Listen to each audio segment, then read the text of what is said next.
Hello, my name is Travis Calvert, and you're watching Every Guitar a Story.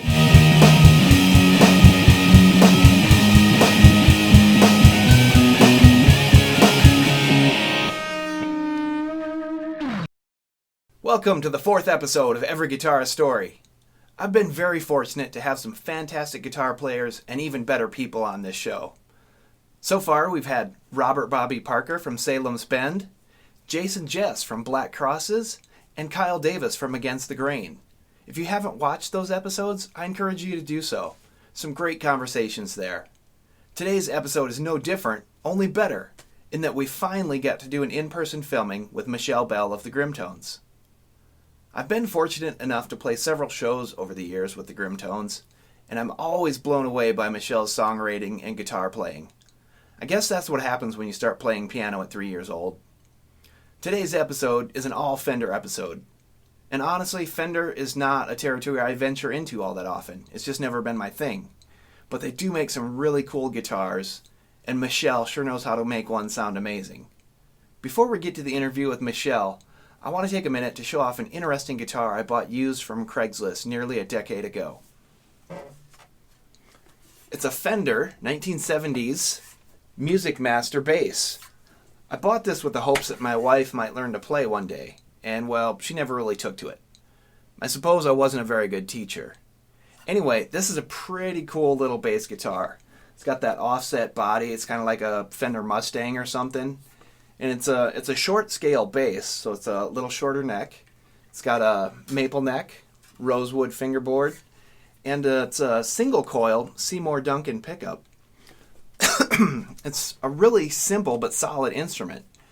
And I still reach for this thing sometimes when I'm demoing out an idea for a song and need a bass line with just a little bit of growl.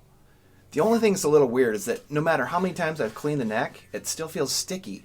I don't know if it's like the varnish wearing off on the maple, but I've yet to get the courage to take some steel wool or sandpaper to the neck. Maybe someday.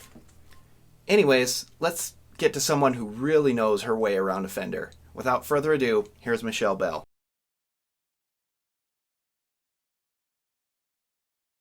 Hi. Hi. How are you doing, Michelle? I'm good. How are you, John? I'm great. Thanks for coming on and doing this. This is awesome. Thank you for having me. Absolutely. So if you could, give us a short list of the bands you've been involved with. Ooh, okay. The Grimtones. We used to be called Scarlet Presence. Rocking Horse People. The Eddie Subtitle. Karma.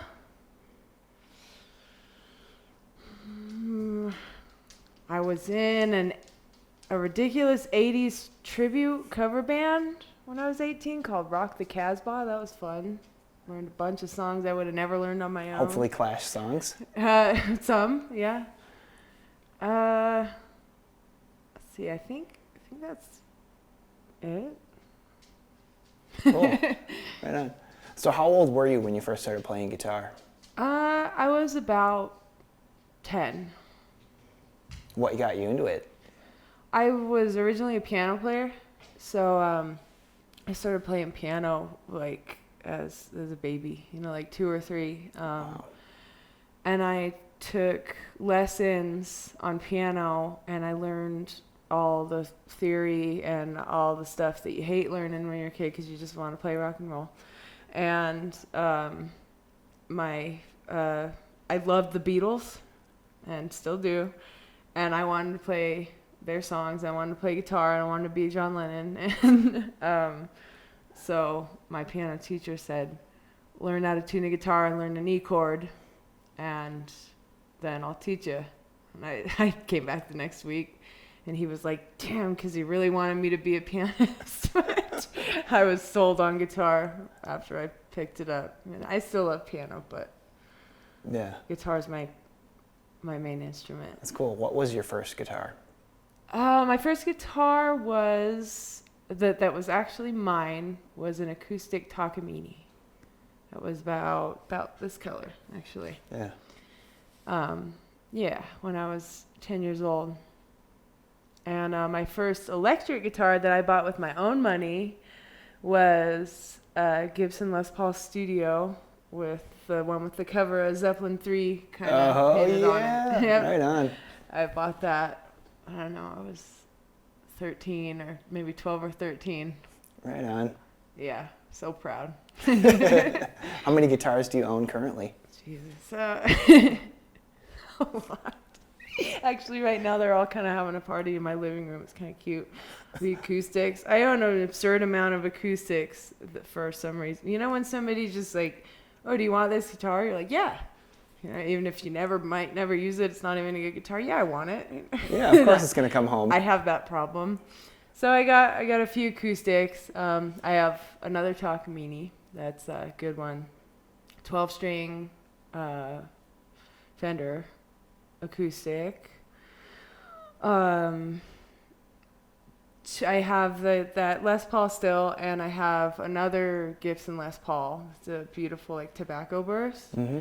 And let's see, a Jameson acoustic. Never heard of that before, but it's cool. And then my baby. Which leads me to my next question. What's your favorite guitar? And I'm assuming it's this one. Yep. Mr. Gil Seamus Diamond. Where'd you get this?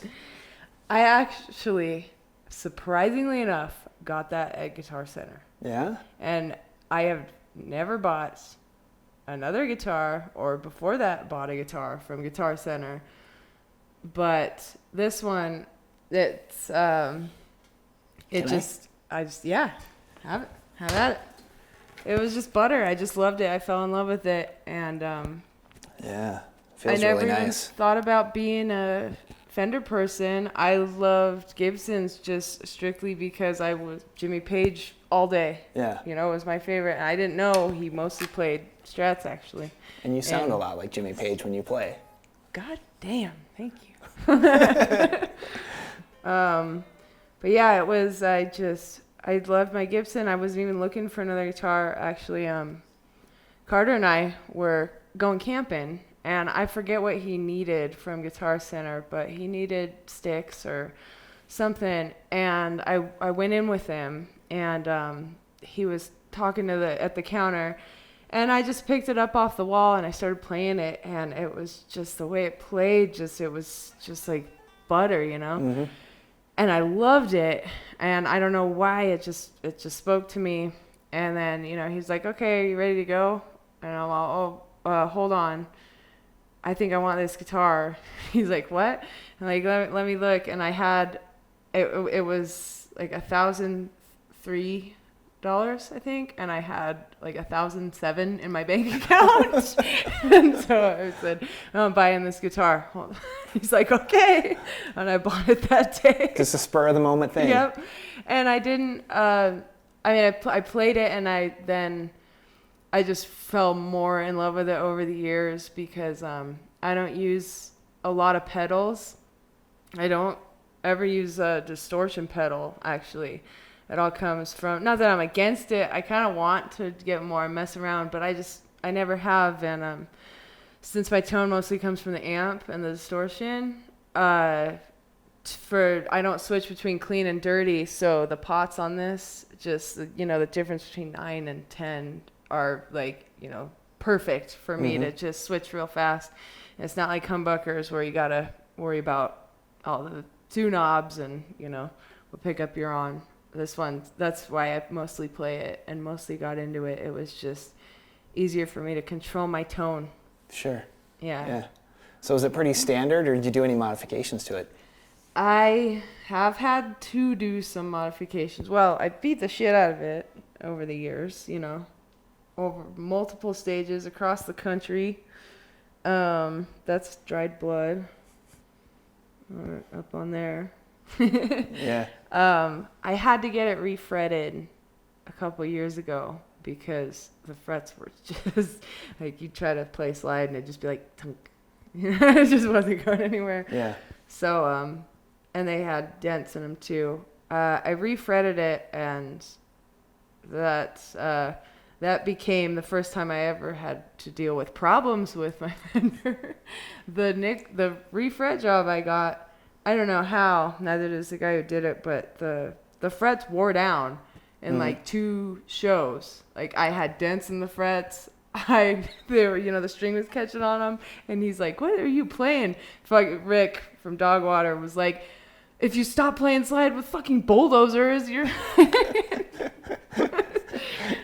But so I finally said, "Fuck it." I didn't really want stainless steel, but we put stainless steel on, and that's what's on now.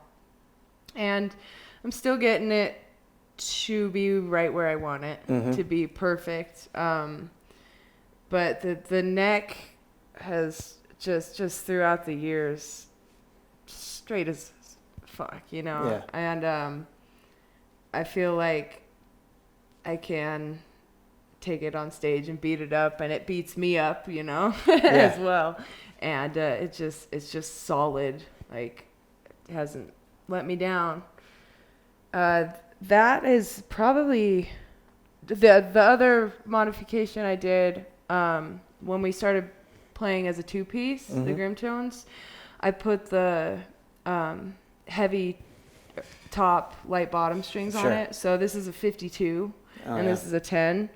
And so after I did that, the bridge just came up to about there.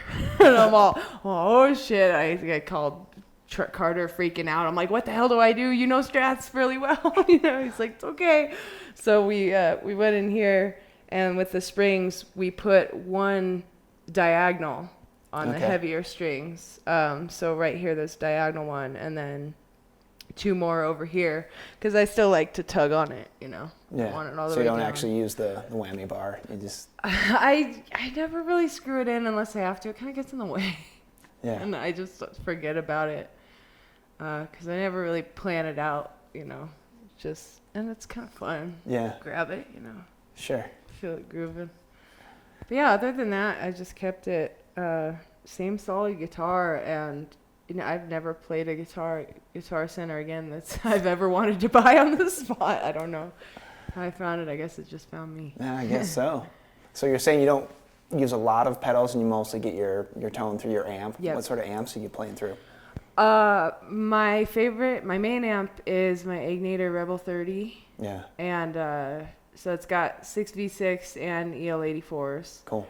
And it has where you can switch between them and how much it's pushing the tubes. And it has wattage of 1 to 30 watts. So, like, sometimes on the clean channel, I'll turn it down to 1 watt and jack it up, and it'll get, like, that kinks, like you just stabbed a speaker distortion out of it.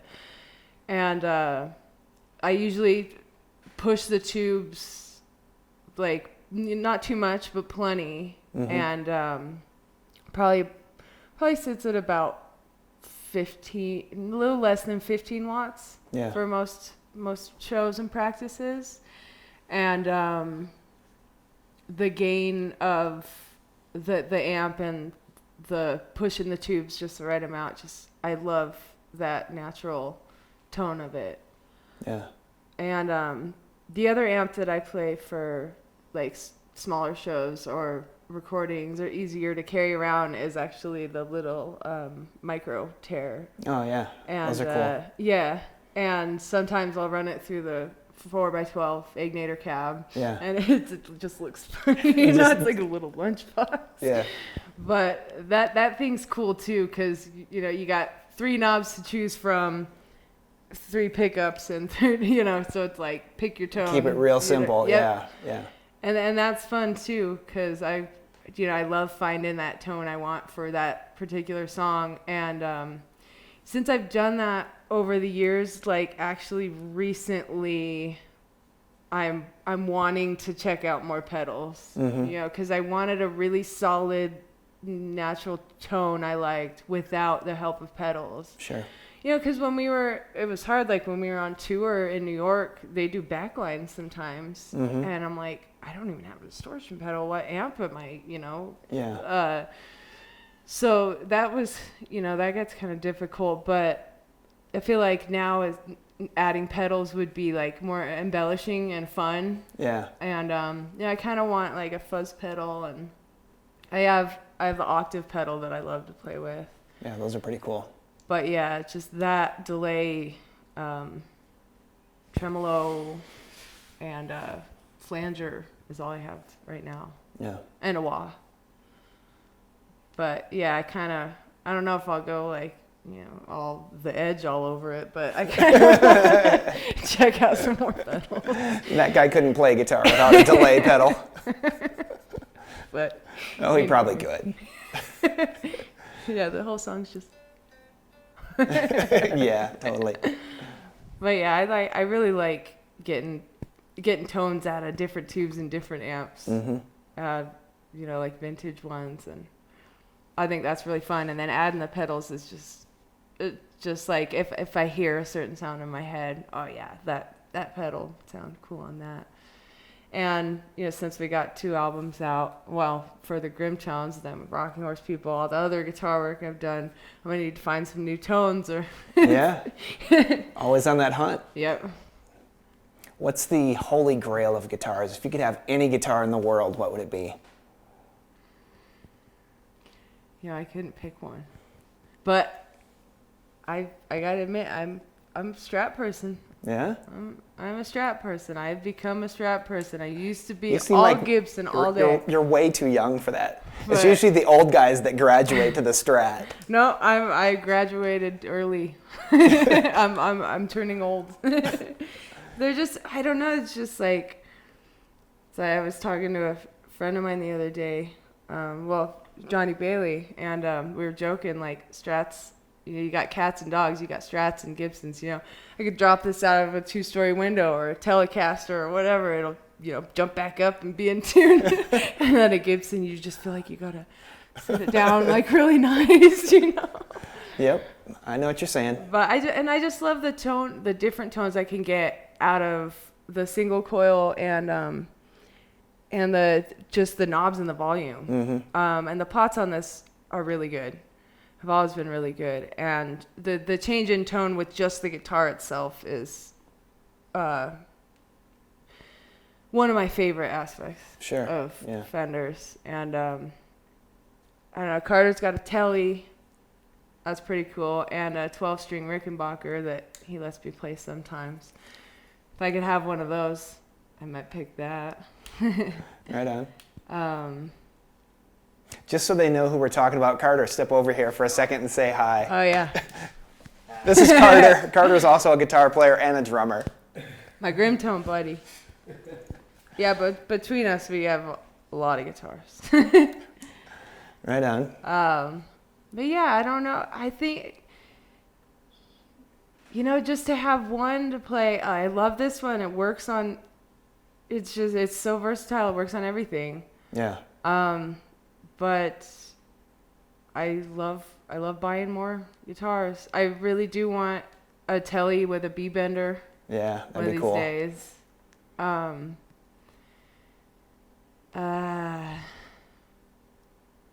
there's so many cool ones. I don't know. All right, well, it's about time we plug this thing in and hear you play a little something. All right.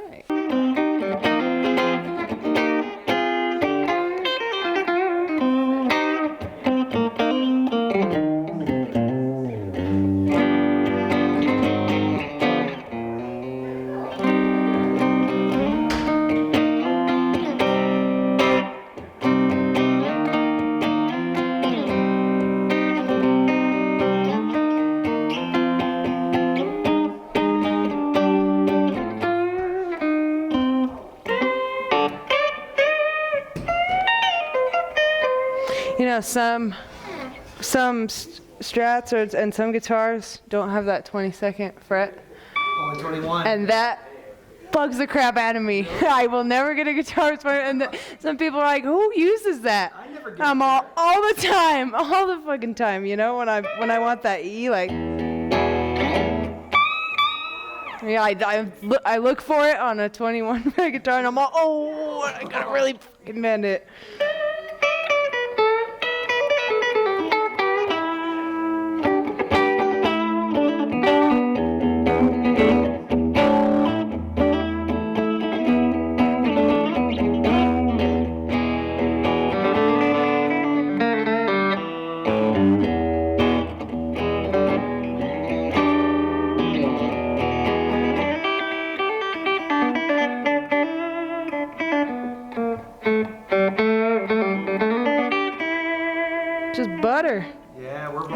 know? Anyway. You want to try it out? No, but what I wanted to ask you, what is your favorite riff to play? I have no idea. I have no idea. Oh, there's a lot of them. When you first pick up a guitar, what's the first thing you play? I don't know, whatever's on my mind. Sorry to put you on the spot. I would have to think about that, you know. I don't know. I'm pretty bluesy roots, but minor things. See, like a favorite.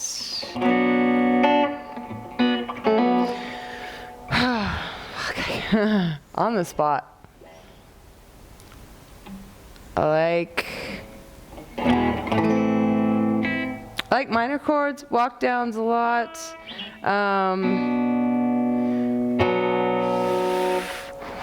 One of my favorite solos to play is in one of our songs called Ebba. Yeah. That's just like just a lot of sliding. You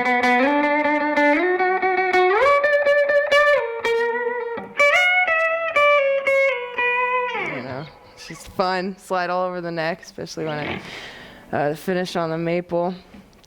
I like jamming on bluesy stuff, some minor blues. Some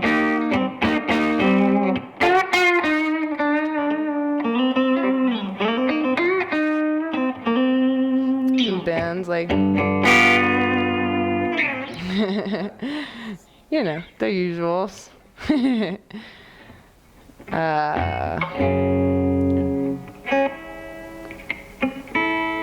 Yeah, I don't know.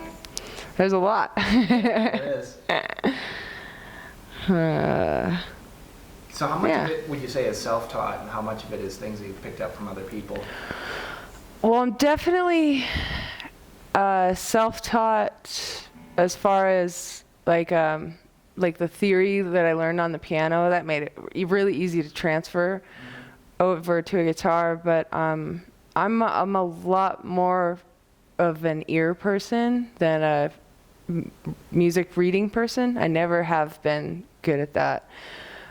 So like when I first started playing guitar, I would play along to different albums and find the notes that fit, and all the solos are in the chords. And what I then later on, my friend Eric Stenglin, I started going and seeing him every week. I was probably about 15 or 16, and he actually taught me all the modes. And what I had figured out all the way up and down the neck was just the modes and a pentatonic scale. I just didn't know what they were, you know.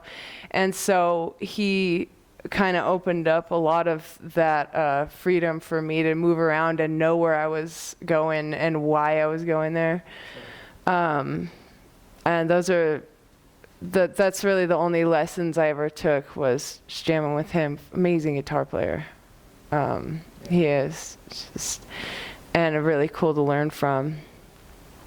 But other than that, just, a lot of listening to people, and listening to just friends of mine play too. And I didn't really, I would play along with my records, but I didn't know how to like jam or be in a band till, I started jamming with Carter, and we started Scarlet Presence, and so just kind of picking up from playing with people, being able to feel comfortable doing that. Cool. And practice. I should practice more. Okay, so anything else you want to play to take us out? I don't know.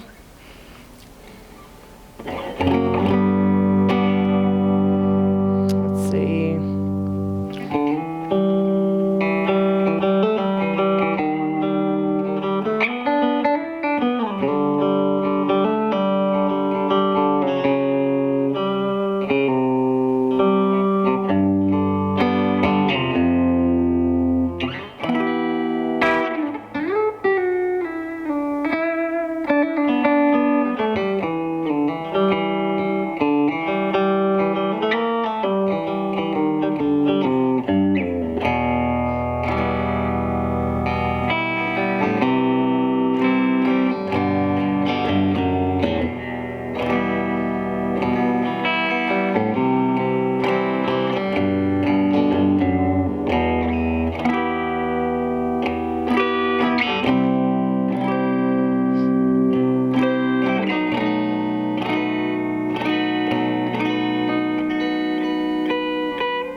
Yeah.